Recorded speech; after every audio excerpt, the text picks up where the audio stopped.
Nos autos, o empenho de Milena Azevedo. É uma hora de almoço maior. É. Olá, tudo bem? Olá, vamos aí tratar então da questão do veto presidencial que foi feito à proposição da Lei 13.245. No inciso 21, havia a linha B, ela foi vetada e é exatamente isso que a gente vai analisar. Sabemos que o CPP ele prevê que o indiciado ele poderá requerer a realização de diligências. Essas, contudo, serão realizadas ou não a critério da autoridade policial. Então, lá no artigo 14, a gente tem a redação desse dispositivo. O ofendido ou seu representante legal e o indiciado poderão requerer qualquer diligência que será realizada ou não a juízo da autoridade.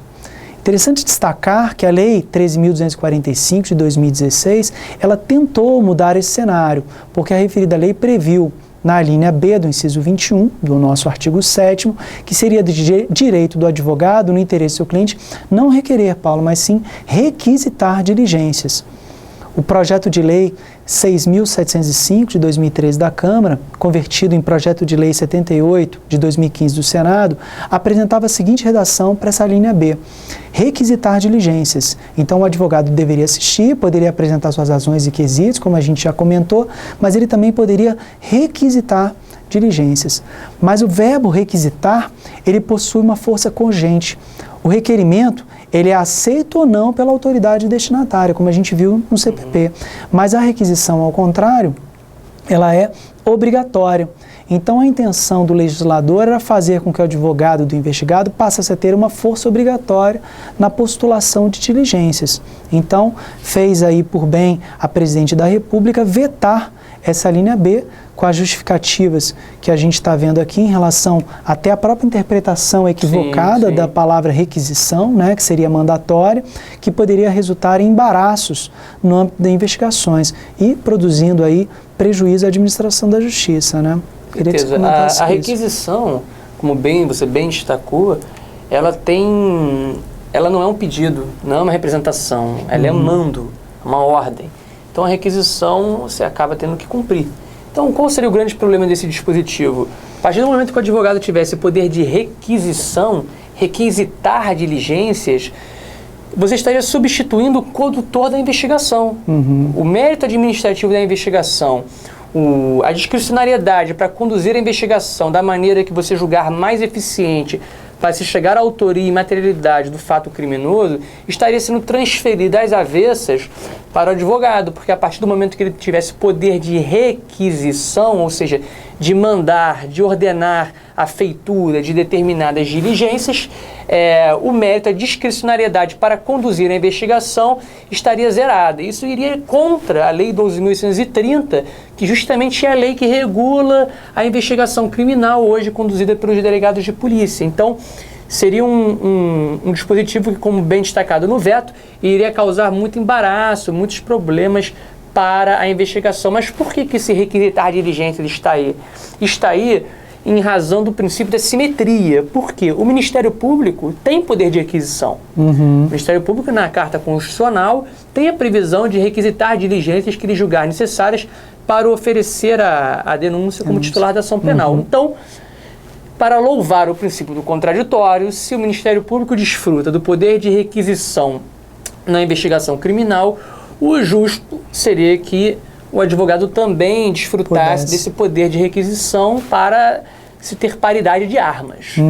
Agora, o que me parece que o melhor raciocínio, na verdade, seria justamente qual? Que até a requisição do Ministério Público fosse revista, justamente para nivelar os dois personagens responsáveis pelo contraditório. Porque hoje, se o Supremo Tribunal Federal entendeu que o Ministério Público pode conduzir investigações de maneira autônoma, prescindindo dos aparelhos policiais do Estado, por que requisitar diligências à polícia, então, se ele pode já diretamente realizar as próprias diligências? Não faria sentido. Então, hoje, me parece que o melhor entendimento, ao invés de criar seu poder de requisição aos advogados, seria justamente diminuir por amarras hermenêuticas, a requisição do Ministério Público. Essa requisição, segundo até mesmo um parecer da Corregedoria da Polícia Federal, ficaria circunscrita simplesmente após o relatório do delegado de polícia. Ou seja, quando o delegado de polícia entendesse que todos os elementos necessários para se buscar a autoria e materialidade estivessem encerrados e relatasse um inquérito policial, o Ministério Público poderia requisitar, após este momento, diligências que ele julgasse necessárias para complementar o relatório e poder, então, oferecer a denúncia. Parece que esse seria o melhor entendimento. Caminho, né? Tudo bem. O fato é que, por isso, então, a situação foi vetada. Nesse ponto, a situação continua como era antes. A defesa do investigado pode requerer a realização de diligência, cabendo à autoridade responsável pela investigação decidir de forma discricionária se deve ou não ser concretizadas. Obviamente que se essa recusa for arbitrária, é possível o investigado, por meio de seu advogado, formular pedido da diligência ao Ministério Público, no caso da recusa, é feito pelo delegado, ou até o Poder Judiciário, em qualquer hipótese. Ponto para a gente também analisar em relação a mais essa inclusão do dispositivo do inciso 21 é em relação aos sujeitos processuais, que é aquela discussão que a gente começou a falar e agora a gente pode, de novo, terminar essa discussão, encerrar. Para a OAB, o defensor público é advogado. Então, portanto, ele está sujeito ao Estatuto da OAB. Como eu tinha colocado antes, no artigo 3º, parágrafo 1º da lei, tem lá o dispositivo que exercem atividade de advocacia, sujeitando-se ao regime dessa lei, além do regime próprio a que se subordinem os integrantes da AGU, Procuradoria da Fazenda Nacional, da Defensoria Pública, né, procuradorias, consultorias dos estados, do DF, municípios e respectivas entidades. Então, entenda que os defensores públicos eles já seriam alcançados exatamente por esses direitos. De qualquer forma, ainda que se entenda de forma diversa, de modo diverso, há quem entenda que os defensores públicos não fariam parte dos quadros da OAB, o novo inciso 21 deve ser aplicado também aos defensores públicos com base na analogia, considerando que os membros dessa carreira exercem no processo penal funções semelhantes às dos advogados criminalistas, não havendo razão jurídica que justifique um tratamento diferente, sob pena de violação ao princípio da igualdade. Vale ressaltar que o Ministério Público também pode acompanhar o interrogatório e depoimentos ocorridos no inquérito policial, podendo igualmente formular perguntas e expor as suas razões. Isso já era possível em decorrência do princípio acusatório, como você bem colocou, e do fato de que o MP, como titular da ação penal, é o destinatário dos elementos das informações colhidas no inquérito policial, podendo, por consequência, participar ativamente de sua colheita. A gente fechar aqui a nossa aula, Paulo, é importante então a gente colocar a questão do Instituto da Vacatio Legis, ou seja, essas alterações à Lei 3.245, qual seria o prazo para elas entrarem em vigor? No caso, a Lei 3.245, ela não possui a Vacatio Legis, de forma que ela já se encontra em vigor desde o dia seguinte à sua publicação, que foi o dia, então, o dia que ela está em vigor, a partir do dia 13 de janeiro de 2016. Agradeço aqui ao professor Paulo Castelo Branco, que veio aqui conversar com a gente, também ao artigo escrito pelo juiz federal Márcio André Lopes Cavalcante, que orientou a formulação desse material. Eu espero que vocês tenham aprendido aí, vocês tenham se atualizado sobre essa novidade legislativa. Paulo, alguma consideração aí para falar?